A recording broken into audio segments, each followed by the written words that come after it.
A loud crash interrupted him. From upstairs, they ran to the second floor.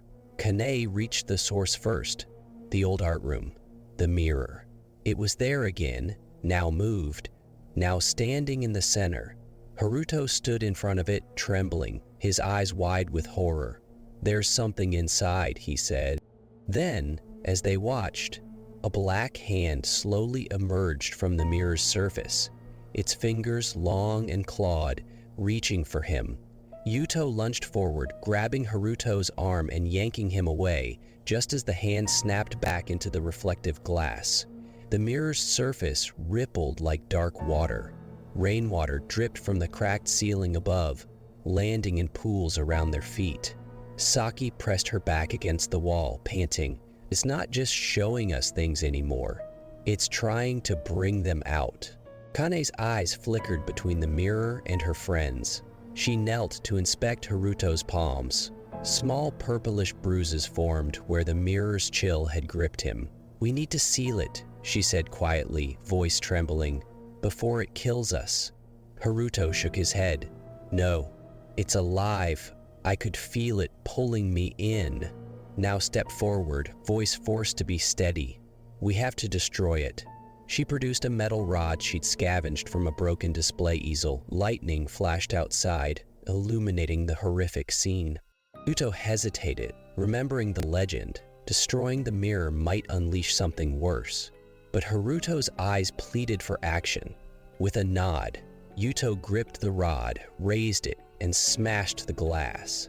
The mirror fractured in a shower of black shards. For a moment, nothing happened. Then a high-pitched screech echoed through the school. The walls seemed to breathe, as if awakening from a long slumber. The shards of glass glowed faintly red before crumbling to dust. Haruto collapsed to his knees, gasping. But when he looked up, the room was different. The walls were covered in strange symbols drawn in dark crimson, and the faint outlines of dozens of faces stared from the plaster, mouths open in silent screams. The broken mirror frame hung crooked, hollow, and empty. Yuto turned to Kanae. "What are those?" he whispered. She swallowed hard. "I don't know. These weren't here before." Now backed away, eyes darting. "We have to leave," she said. But a sudden gust slammed the door shut. Saki pressed her shoulder against it, but it didn't budge.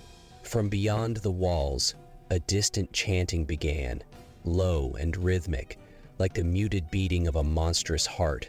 Haruto scrambled up, clutching his chest. "That sound, it's calling to me." Kanae held her flashlight over the floor, revealing footprints in the dust, leading toward a corner of the room. The footprints ended at the broken mirror frame, where a single shard remained embedded in the wall. Suddenly, the shard reflected a figure behind them. They spun. Nobody stood there. The shard's reflection shifted to show Eiko, pale and motionless, standing in the doorway. Kanae raised her voice. "Eiko?" But the image didn't respond. Instead, she raised a finger to her lips, then pointed downward. Haruto stepped forward, peering at the floor beneath the shard. The wooden boards were warped and rotted. A faint outline of a hidden door appeared. Before anyone could react, the chanting crescendoed into a deafening roar. The floor trembled, and the boards cracked under Haruto's feet. He fell forward, arms outstretched toward the hidden door. Kanae lunged and grabbed his hand, but he couldn't hold on. His fingers slid across the rotting wood, and he plunged into darkness below. Kanae screamed as he disappeared into the void. Yuto shook Saki, and "Now, we have to go after him." Lightning flashed again, revealing that the shattered mirror frame was now sealed to the wall with glistening black veins. The chanting faded, replaced by Haruto's distant cry echoing from the hidden chamber. Kanae shone her light on the cracked boards. "It's a stairway down," she said, voice trembling. "He's down there." Yuto swallowed, forcing calm. "We'll follow him. Whatever's waiting below, it knows Haruto's here." As they pried away the broken boards, the air from below grew colder, carrying the faintest scent of blood and earth. From the darkness, a voice. Haruto's voice called out, but it sounded wrong, deep, hollow, as if speaking through a mask. "Help me," it said. "Please, help me." Their flashlight beams converged on the opening in the floor. With a final glance at the sealed mirror above, they descended into the blackness, hearts pounding, unaware that something just beyond their sight watched them slip into the depths.